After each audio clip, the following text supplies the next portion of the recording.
How's it going, everybody? It's Andrew here, and you have no idea how many times I've been trying to make this video, okay? I'm just starting out at YouTube, and it's a pain in the bleep. Yeah, I did my own expletives because I don't want to edit one in. If anybody tries to say that making YouTube videos is easy, it's not. Let me tell you, I've had so many problems with trying to record audio on my webcam's program without using the webcam microphone and using this headset. Oh, it's so frustrating. It was always making these weird clicking sounds, and I hated it.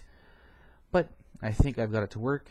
I'm recording my voice with Audacity, and I'm going to try to merge them and line them up, so hopefully it works. So yeah, anyways, headset. I bought this a couple of days ago. I'm going to try to use it for the retro gameplay videos that I'm going to be putting up. And hopefully that will come tomorrow, or possibly the next day. And the first title, which I'm not going to tell you what it is, but it's going to be a Super Nintendo title. We'll talk about that later. So right now we're going to get to the meat of the discussion. And I think that's going to be Souls. Yep. You disagree? What? You disagree? Huh? No? Okay, good. That's what I thought. So, today is going to be about an analysis of Dark Souls 2 and the current 2 DLCs that are out. I think the next one comes out on the 23rd. I know it's on a Tuesday because that's when PSN updates, and we always get the updates last because Microsoft get theirs first, and so does PC. So yay! Being on the PS3 makes you last when it comes to updates. Isn't that great? It's not great. Anyway, so the inspiration for this video comes from a German spy's video. His blind playthrough of the old Iron King Crown DLC. He had some pretty negative things to say about it, and received a lot of backlash over it. And I can't agree with the people who are giving him backlash over it. He was polite in his most recent video, and he was trying to say he could understand why people were giving him backlash over it. They explained themselves and blah blah blah. You know, that's Spy. He's very polite, and he tries to be a good content creator for everybody. Me, I probably wouldn't have responded so politely. You see, the thing is that just because somebody doesn't like something you like doesn't mean that your view of it is invalid. Spy had a negative opinion of the DLC. He's had a negative opinion about the base game. And I tend to agree with him on that and mostly everything about what he has a negative opinion of. With the exception of fan service weapons. He didn't really care for having Artorias' sword and the Dragon Bone Smasher renamed as the Fume Ultra Greatsword in the DLC. Me, I love it. I love seeing something from Demon's Souls in Dark Souls 2 because I personally love Demon's Souls. I think it's the best game in the series. And I'm not going to change my mind on that. So if people don't like that, tough. You know, feel free to like Dark Souls 1 or Dark Souls 2 more. I like Demon's Souls more. So, besides that, I agree with him pretty much about everything. I think that Dark Souls 2 overall is the weakest game in the franchise. I think it's a half of a Souls game. I think they took the basic idea of Dark Souls 1, like the story, and tried to retell it for Dark Souls 2 and do some slight changes. And I don't agree with that. So then, rather than it being about, because Dark Souls 1 it was essentially about Gwyn. It's supposed to be about the chosen undead coming to challenge the fate of the undead and whatever, but it's really Gwyn's story. It's how you relate to Gwyn's story. And I think Dark Souls 2 is how you relate to kind of Vendrick's story, but mostly Nashandra's story. They take the idea of fighting the 4 old ones in Dark Souls 2, which comes from fighting the 4 demons in Dark Souls 1, and they just retool it. It's just the same enemies, but in different bodies, really. And I understand that brings a new mechanic to the way that you fight enemies that are just reincarnations of older enemies. But it's like, why would you do that?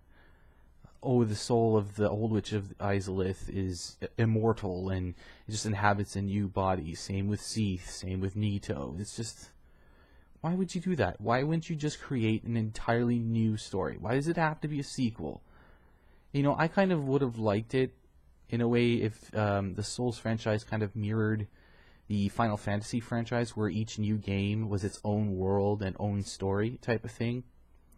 Because that would keep it fresh and new all the time. And you could totally build up on it, and no matter what team did it, they could make the game their own. Because it would be a new game in a franchise. And it didn't have to be the same as the other one.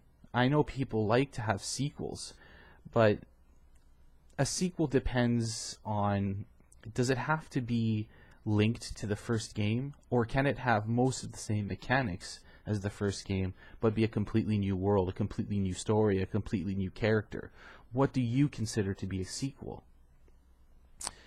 And so that's why I don't like what they did with the story in Dark Souls 2. Spy said in his recent Demon Souls playthrough that he felt the difference between Alant being the last boss and Nashandra being the last boss of Dark Souls 2 was like night and day. The build-up of fighting Alant was essentially all of Demon Souls' story. Like, you knew about King Alant from the beginning, and everybody was talking about him throughout the entire game, and you knew that you were going to meet him somehow, whether he would be an allied NPC or an enemy you would have to fight. You had the feeling you were going to come face to face to him sometime. But with Nashandra, you just learn about her at Drowning Lake Castle, really. And that's half the game gone before you even know anything about Nashandra. And at that point, you're still thinking Vendrick might be the final boss that you have to fight, because they constantly talk about Vendrick. And then you find out that Vendrick is an optional fight. You don't even have to fight him.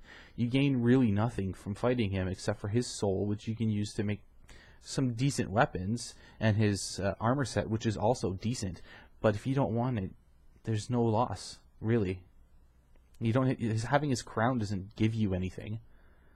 So it's just like they didn't care about creating an anticipation, a tense build-up of you versus like the all-powerful demon or ruler or something like that. And I think that's very lazy.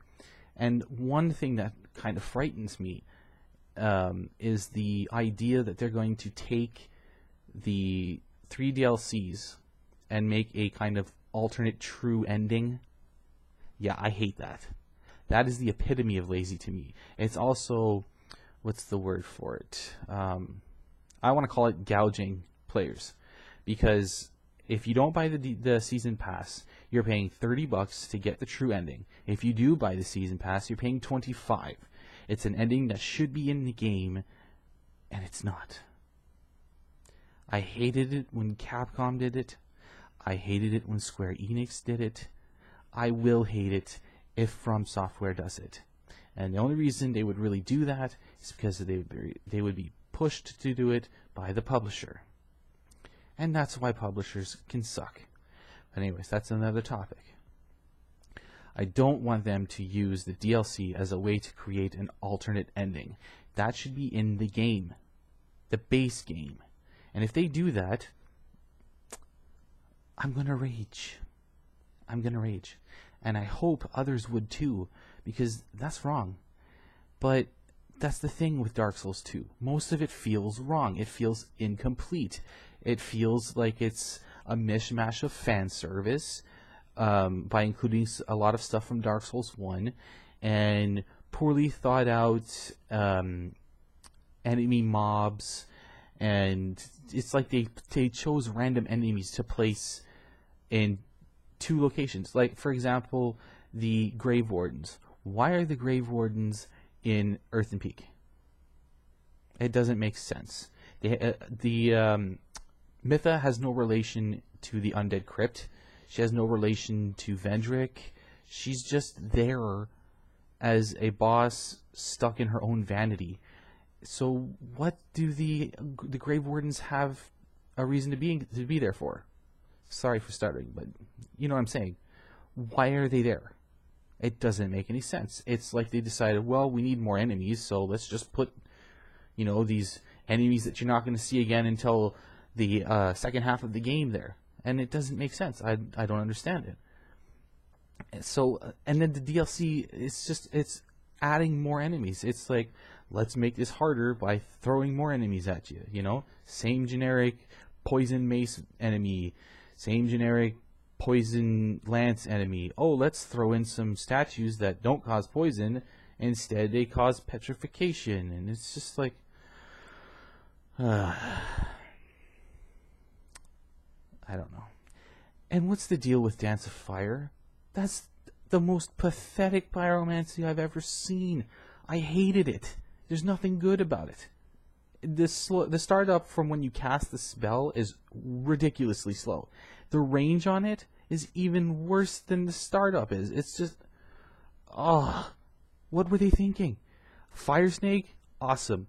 Outcry, Fire Tempest and Chaos Firestorm are better, but who cares? Dark Fire is awesome. But what the hell's up with Dance of Fire? It's terrible. And the Blue Smelter Demon? Really? The Blue Smelter Demon? Why? It's the same fight. The only difference is the reach that the Blue Smelter Demon has over the red one. And the fact that when he buffs up, there's an AoE explosion. Woo-hoo! Is that really how you want your DLC to portray difficulty and innovation? I don't even care that it's a co-op area. It doesn't matter. It's just terrible. It's terrible. And I'm sorry, but I mean, I love Dark Souls 2. Don't get me wrong. It's a good overall game. But compared to Dark Souls 1 and Demon Souls, it is the worst in the series, in my opinion. I was left disappointed. It could be so much more. It could be so much more. I really hope that the Ivory King DLC doesn't have another recycled boss. I have a feeling because it's a snowy place, it's just going to be Painted World of Ariamis 2.0. Which, I mean, I could probably like because I love that area. But again, it's lazy. And although I would hope that they bring back the Blood Shield and the Life Hut Scythe, I would rather them try something completely different than just recycle stuff. It's really sounding like they base their decisions, especially when it comes to patches, on the Twitch community who play Dark Souls games. And I think that's wrong, because there's a lot of us, most of us, who don't Twitch stream Dark Souls. We can't even upload videos to YouTube playing Dark Souls. I can't do anything like that until I get a new computer. I'm already having trouble making this video because of the piece of crap computer I have. So the voices of people like me go unheard because we're not popular enough to have the high viewer Twitch streams where people will make 6-hour streams showing why a weapon is broken or why a spell is broken. But the thing is you can take any spell or any weapon and make it look like it's broken. Things like patches and decisions on what to put in a game and take out of the game, they shouldn't be made on the community like that. Unless you're going to sit there and go and watch relatively unknown YouTubers and relatively unknown Twitch streamers, read the forums, and get a full analysis of what the community is trying to put out there. You shouldn't make patch decisions and in-game edition decisions. I don't know what the hell I'm saying, but you know what I'm getting at. You shouldn't make those kind of decisions based on who's popular and streaming at the same time, And I think that's what they did. Franz Spy mentioned he was pretty upset that the what the hell is the mask's name? The Mask of Pharaohs was essentially the giant dad meme. And I agree. I didn't even think about it until he put it that way, but it's true. And why would you even do that? And that mask is pointless. When you get it after fighting the blue smelter demon, and it's pretty pointless because in order to get to the Old Iron King DLC, you have to already beat the area in which the mask would be useful for. So sure, you could bring it with you in New Game Plus, but it's not worth it. It really isn't. Anyways, I'm ranting and raving on, but essentially, I agree with Spy. Dark Souls 2, although a good game, don't get me wrong, it's definitely a step down, a step back from the other two Souls games, and it really feels incomplete to me, and I really, really hope that Bloodborne will be given the time it needs to be developed into a full-fledged realization of Miyazaki's vision. That's the thing. Give the game the time it needs to be developed. I promise you, we would rather wait for a complete game that we can love than have it released sooner and incomplete. We love the Souls series. We love the actual games and their spiritual successors. So give us a complete experience. Okay? Okay. Now that that's done, I'm finished talking about Souls. For this video, anyway. So let's move on. I plan to release my first retro gameplay playthrough. I'm hoping to make about a 20 to 30 minute video and uploading it tomorrow. If not tomorrow, then the next day. All depends on if I can get some things to work. And like I said, I think I said this at the beginning, I can't remember now. But anyways, it's going to be a Super Nintendo title. You're just going to have to wait and find out what that is. But I am open to suggestions from you as to what to play in that arena. I can play anything from Nintendo Entertainment System up to PlayStation 1. Those are the type of emulators I have. I also have a few handheld emulators, but I'm not sure how to record stuff with those. And I don't know if the quality would be so good. But I mean, I could, test some things out, and hopefully that'll work. I would really love to be able to play some PS2, but my computer's a piece of crap. And the PS2 emulator is such a resource hog. I tried it on this laptop years ago when I got it first. And I tried to play Dynasty Warriors 3, I believe. And I got like 5 frames per second. It was terrible. And that game is not taxing at all. It's just that I heard when you're trying to make an emulator, it requires 5 times the resources of the device that you're trying to emulate. So imagine how many resources are required for a PS2 emulator. And imagine why I need a new computer. Quick. But that's not going to happen anytime soon. So I'm going to have to play the NES up to the PS1 games. So suggest some games to me. I would be very interested in knowing what you'd like to see me play. Other than that, I don't think I have anything else to discuss. So it's time to go. And just tell me what you think about Dark Souls 2 and where you would rate it in terms of the overall franchise. For me, it's number 3. Demon's Souls is 1, Dark Souls is 2, Dark Souls 2 is 3. It's just the way it is for me. But it doesn't have to be that way for you. So I'd like to hear about what you think and what you think about the DLC and what you're hoping to see in the next DLC that's coming up in the next week or so. Until then, just remember, you better praise the sun.